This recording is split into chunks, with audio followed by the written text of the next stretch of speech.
Hello, Acho. Let's read out the questions. Question says, consider the equation integral 1 to e log of x to the base e to the power 1 by 2 divided by x a minus log of x to the base e to the power 3 by 2 that whole square dx is equals to 1, where a belongs to minus infinity to 0 union 1 to infinity.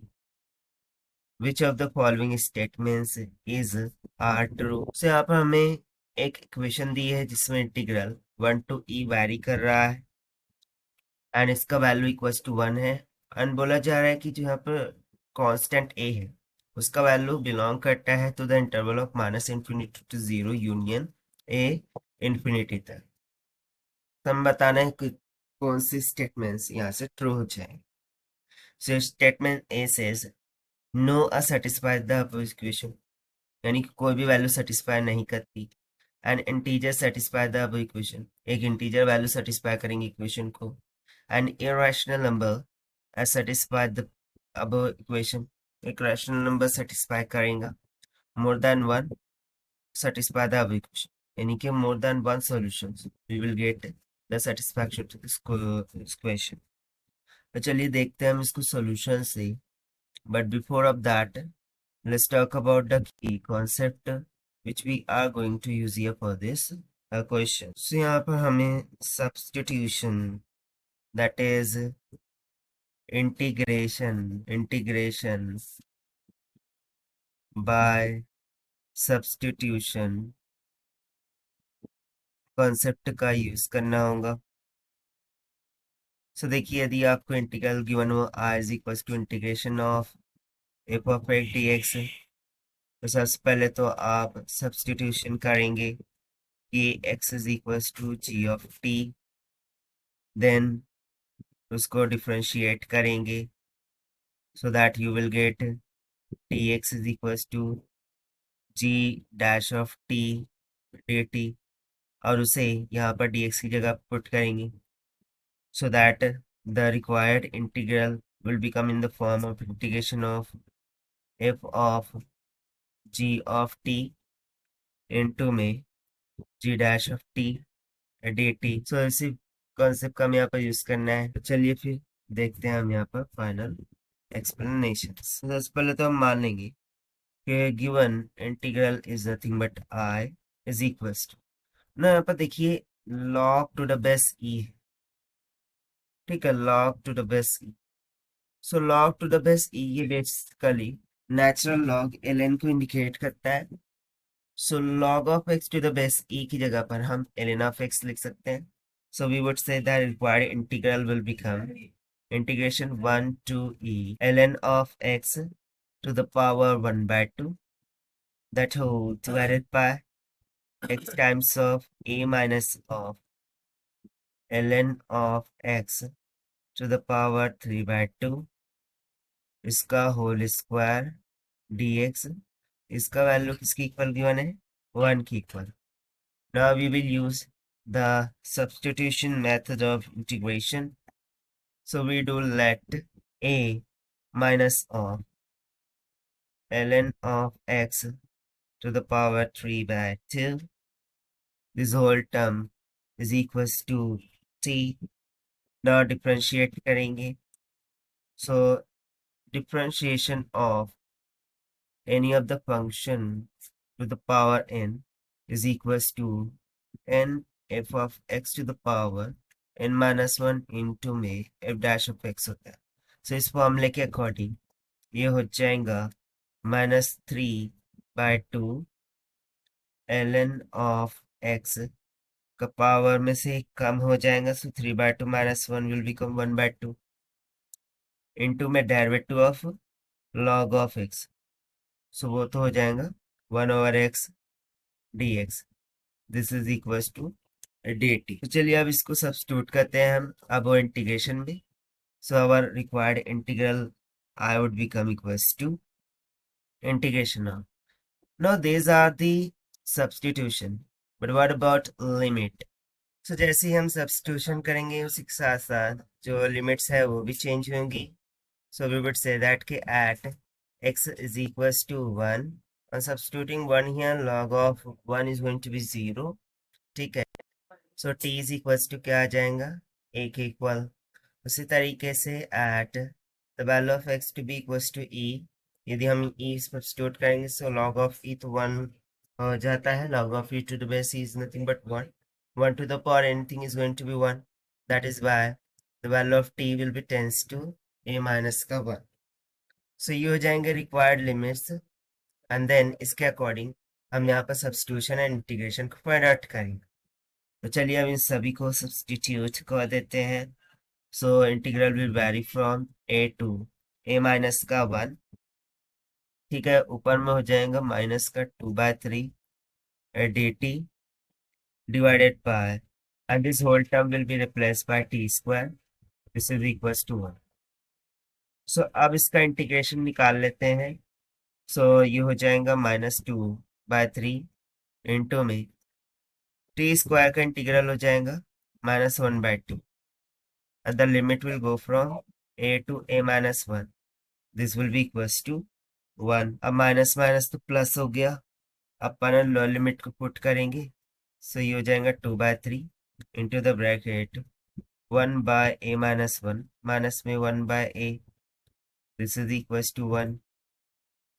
सो 3/2, 2/3 उधर जाके 3/2 हो जाएगा, और यहाँ पर cross multiply कर देंगे तो a minus a minus minus will gate +1, और डिविडेंड में a माइनस ऑफ 1 हो जाएगा, this is equal to 3/2, minus a plus a cancel, cross multiply करेंगे, so we will get an equation of 3a square minus 3a plus 2 is equal to 0। अब इसका जो root है वो हम डायरेक्टली फाइंड आउट तो नहीं कर सकते, सो उसके लिए हमें x is equal to minus b plus minus under root over p square minus 4ac/2a का फॉर्मूला यूज करना होगा, यदि आपको ax square plus bx plus c is equal to 0 equation form दी रखी हो तो। सो इसके अकॉर्डिंग यहाँ पर हमें a का वैल्यू फिर कितना मिल जाएगा, क्योंकि यहाँ पर x की जगह पर क्या है, देखिए a है, so let's say this is capital A, so that you won't be confused. So ये कैपिटल A है। सो इस कंसेप्ट के अकॉर्डिंग यहाँ पर -3 है, यहाँ पर ऑलरेडी एक माइनस है फॉर्मूले में, so minus minus we get +3 plus minus under root over b का स्क्वायर, यानी कि 3 का स्क्वायर हो जाएगा 9, minus minus will get plus, 4 2 8 8 3 24, और डिवाइडेड में 2a, सो 2 3 कितना हो गया 6। सो यहाँ से यदि आप रूट निकालते हैं, सो ये निकल के आ जाएगा 3 plus minus under root of 33 divided by 6. Now if you see the root here, that is a is equals to 3 plus minus under root of 33 by 6. So once we need to add and once we need to subtract, यानी कि हमें एक से ज्यादा root मिल रहे हैं, so we would say that more than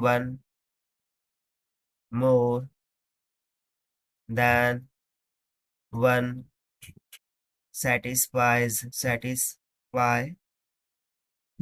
the equation, यानी कि एक से ज्यादा रूट इक्वेशंस को सेटिस्फाई कर रहे हैं।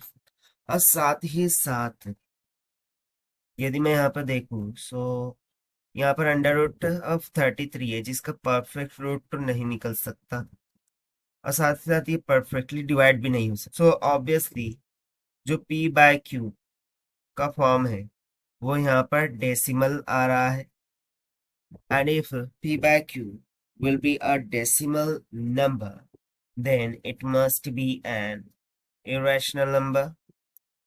वो क्या हो जाएगा, एक इरेशनल हो जाएगा। रैशनल नंबर ऐसे नंबर जो परफेक्टली डिवाइड हो जाए, ठीक है, यानी कि p/q में यदि 0.2 हो गया, 0.3 हो गया, इस तरीके से रहा, सो ये रैशनल नंबर हो। लेकिन वहीं पर p/q में 1.6667 इस तरीके से इट इज ऑनवर्ड जाते रहता है, सो उसे हम क्या कहते हैं, इरेशनल नंबर। सो बेसिकली यदि मैं इसको डिवाइड करूं, so obviously it is going to be a irrational number. So irrational number क्योंकि a satisfies, और देखिए यही हो जाएगा हमारा required answer to this question. So according to this, so how this more than one satisfying the equation, let's see is by using the number line. So यदि मैं number line यहाँ पर ड्रॉ करूँ, and if you look that, so reason हमें क्या दे रहा है, माइनस इन्फिनिटी से जीरो यूनियन वन से इन्फिनिटी.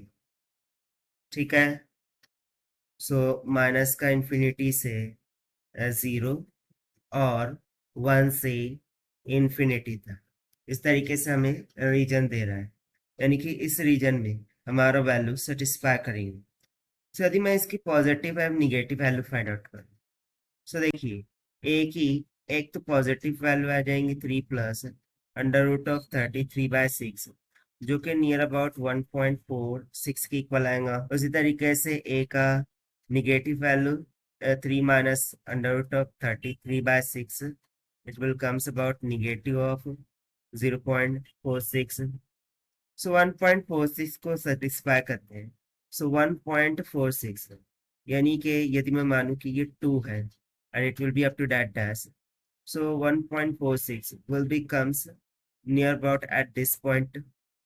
So ये 1 to infinity इस रेंज को सेटिस्फाई कर रहा है, यानी कि ये positive value with in the range होंगी.